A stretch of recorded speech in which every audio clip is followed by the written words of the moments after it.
Hello everyone. Today we will discuss the simplification methods and the various ways to apply these kinds of methods to the practice of motor skills. First, simplification. It's exactly how it sounds. It is a form of whole practice strategy that involves lowering the difficulty of the skill, whether it is the whole skill or part of the skill.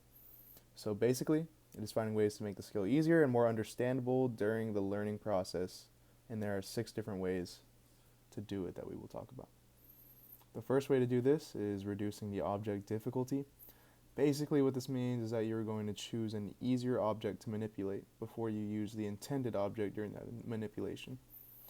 The book uses juggling balls, and instead of balls, to reduce the difficulty, you would use beanbags to make it easier.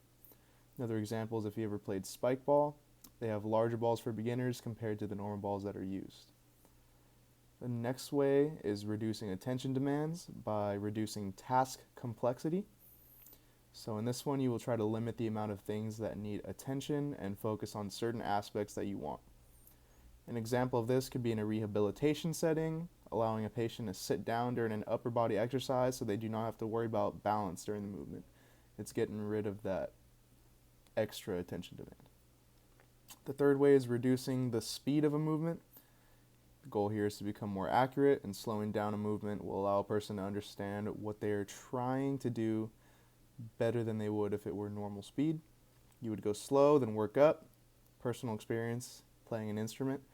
When I used to learn a new piece, I played it slow to get the rhythm with my fingers correct and slowly work my way to the normal tempo. The fourth way is adding auditory cues to allow someone to correlate parts of a movement to what is heard. What I imagine to be an example could be when a deadlift is performed, the cues could be pull the slack and then pull.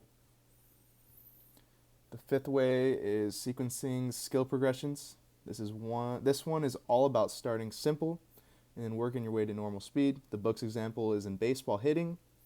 You hit off a tee, then the tee at various heights, then the ball is thrown by a machine, and then you hit balls thrown by a pitcher.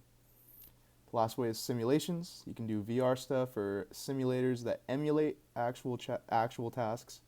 An example could be using a driving simulator that is way more safe than practicing on the actual road, especially after recovering from an injury or something like a stroke.